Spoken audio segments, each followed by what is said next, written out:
आपको हम aerial view दिखाते हैं, जो कि ड्रोन से ली गई तस्वीरें हैं, यानी आसमानी। देखिए जरा कहां से शुरुआत होता है, और जितने पे हमारे बड़े प्लाज्मा पे आप देख सकते हैं, ये जो आप आसानी से समझ सकते हैं कि बहुत ही भयानक, बहुत ही ये खौफनाक तस्वीरें हैं। रूह कांप जाती है इसको देखकर। कई किलोमीटर, लगभग 1 किलोमीटर के आसपास पूरे रेडियस में अगर हम बताएं तो वो मलबा बिखरा हुआ है और बोगियां बिखरी हुई हैं, जिनको अब हटाने का काम जारी है। लेकिन सबसे पहली प्रायोरिटी है, खुद रेल मंत्री और भारत सरकार ने बताया कि लोगों को बचाना, उनको मेडिकल सुविधाएं प्रोवाइड कराना। लेकिन अगर कुछ लोग फंसे हैं, उन्हीं के लिए रेस्क्यू ऑपरेशन जारी है, जिसमें बाधा नहीं आनी चाहिए, और उसके लिए पूरी टीम को उतार दिया गया है। यानी कि एसडीआरएफ, एनडीआरएफ, राज्य सरकार, इंडियन रेलवे और आर्मी ने मोर्चा संभाल रखा है, एयरफोर्स ने मोर्चा संभाल रखा है।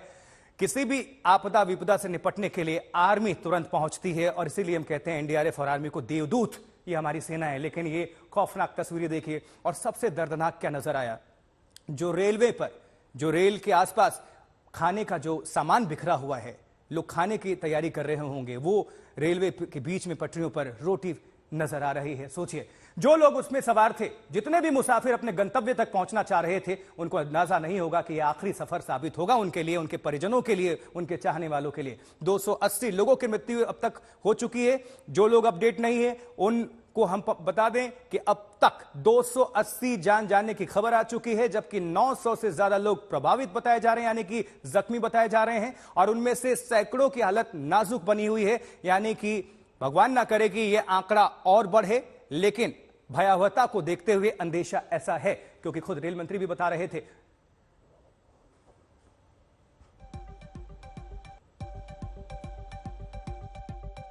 जिस कोच के जरिए, जिस पेंट्री कार के जरिए इस ट्रेन में सफर हजारों के ज्यादा लोगों को खाना मुहैया करवाया जा रहा था, उसका हालत किस तरीके से है आइए दिखाते हैं।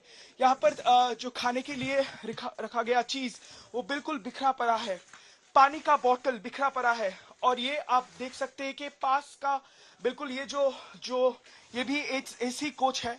हम जानते हैं पेंट्री कार में इस तरह की सुविधा रहती है कि कांच से बना हुआ, शीशे का बना हुआ खिड़की रहता है, वो तोड़कर लोगों को निकाला गया। और आगे जाकर ये दरअसल जो पेंट्री कार है उसका सिचुएशन है, जरा देख लीजिए। हम बखूबी समझ रहे हैं कि इसमें सवार लोगों की क्या हालत हुई होगी। जहाँ पर जो चीजें हैं वो बिल्कुल बिखरा पड़ा है। अमूमन इस तरीके से एक पेंट्री कार, सफररत ट्रेन का ऐसा नहीं होता है, लेकिन हम देख सकते हैं चारों तरफ कांच बिखरी पड़ी हुई है। यहाँ पर जो कुकिंग प्रोसीडियर वो चल रहा था, वो बिल्कुल उस तरीके से चल रहा है, क्योंकि हम देख रहे हैं वहां से जो पानी जो नल से आ रहा था वो बूंद बूंद अभी भी गिर रहे हैं। यानी ये बयां कर रहा है कि ये ट्रेन अपने मंजिल की तरफ बढ़ रहा था, और अचानक हुई इस हादसे में लोग एक तरीके से बौखला गए, लोग एक तरीके से बेहद जो है बहुत ही आश्चर्यचकित हो गए थे। और इसी के कारण शायद किसी भी तरीके से उन्होंने ये जो शीशे है, ज्यादातर शीशे पेंट्री कार के, उसे तोड़ा गया है, और या तो तोड़ने की कोशिश की गई है। उसके जरिए वो लोग शायद छलांग लगाकर बाहर निकलने की कोशिश किए होंगे।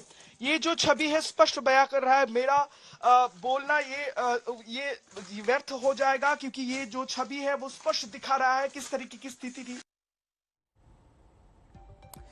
बिल्कुल, तो ये आप तस्वीरें देख रहे हैं, किस तरह से आपको लगातार हम तस्वीरें दिखा रहे हैं, और तस्वीरों के माध्यम से दरअसल ये जो भयावहता है, इस एक्सीडेंट की तीव्रता है, उसको समझाना चाहते हैं। देखिए जरा ये बड़ी सी तस्वीर आपको हम, जो ये ड्रोन की मदद से ली गई है तस्वीरें, 1 किलोमीटर के आसपास ये पूरा मलबा आपको बिखरा हुआ मिल जाएगा। लोग आपको नजर आएंगे, हर तरफ आंसू, त्राही त्राही, यही सब चीख पुकार सब कुछ सुनाई दे रहा है। और दर्जनों बोगियां जो हैं वो प्रभावित हुई हैं इन रेलगाड़ियों की टक्कर में।